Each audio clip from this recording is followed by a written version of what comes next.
Death, man's most mysterious and inevitable reality. Does death mean the end of life, or does it merely open the door to another life, another dimension, or another world? Is there life after death, or have we come by chance?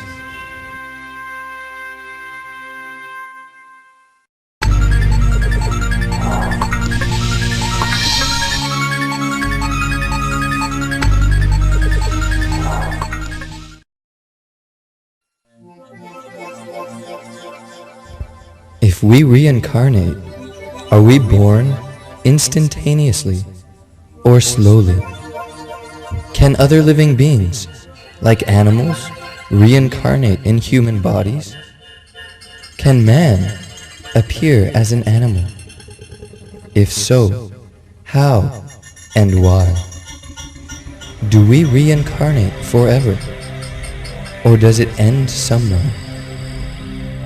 Can we control our future incarnations?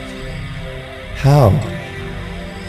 Do good and evil actions play a role in determining our next body? What is the relationship between karma and reincarnation?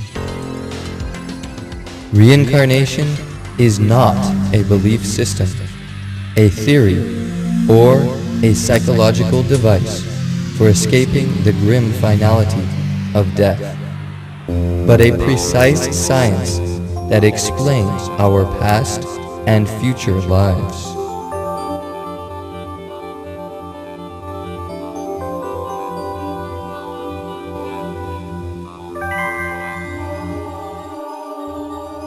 Who are we? Where have we come from? Modern scientists say that the universe came from a big bang. A huge explosion from which the simplest of the bacteria species evolved to become man. The theory of evolution. But if this is true, then why is there no proper explanation or evidence to prove the theory? Where are the missing links between the species?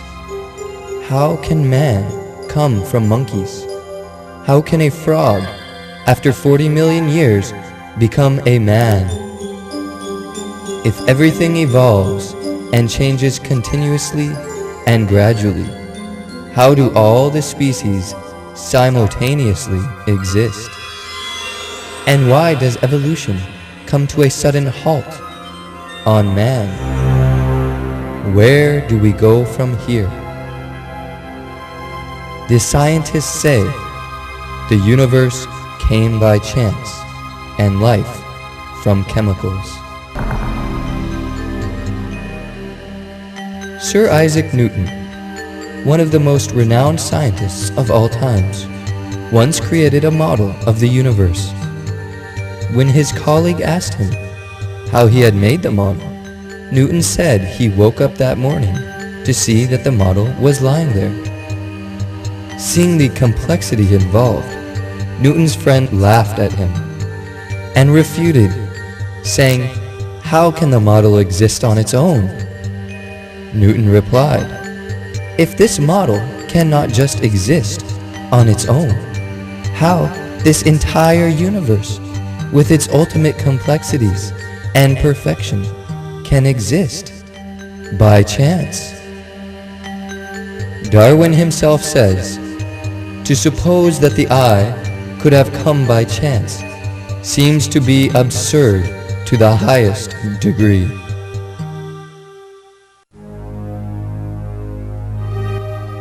In our modern society, when people are out of touch with nature and traditional wisdom, they consider it fashionable to ridicule and only to believe in what they see, touch, and measure, or as the saying goes, seeing is believing.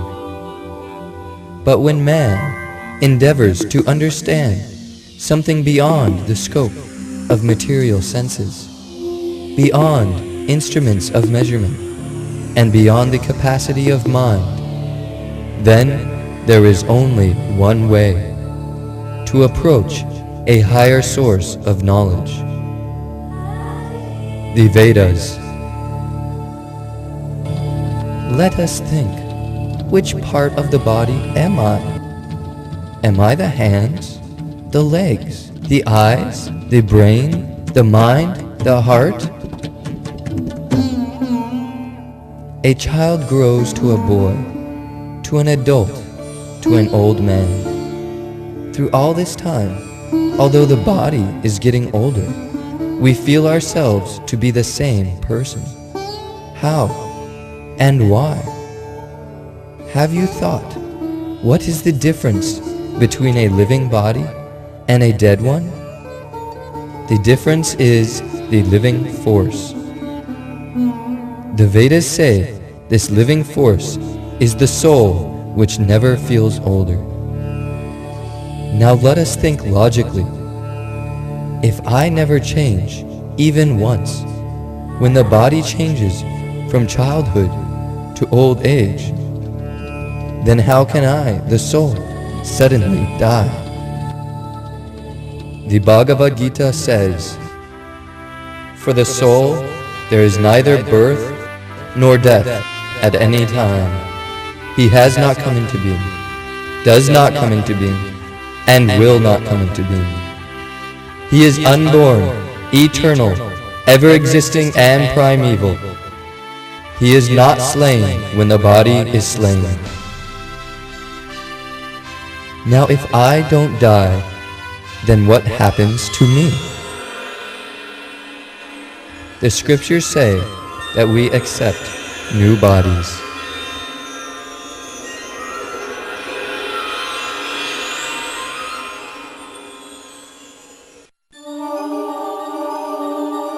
As the embodied soul continuously passes in this body from boyhood to youth to old age, the soul similarly passes into another body at death. So we accept a new body. Now there are 8.4 million types of body forms, from the bodies of aquatics, plants, insects, birds, reptiles, animals, and humans. So we can accept a body in any one of these forms. Now what decides my new body? Can I choose it?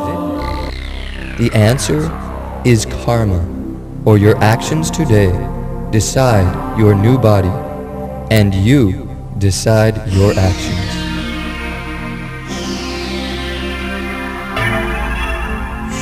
Suppose that you sow a seed. It takes some time for it to grow into a tree. Similarly, your actions today are determining your next body. Whatever state of being one remembers when he quits his body, that state he will attain. It is you who decide your next body by your actions today.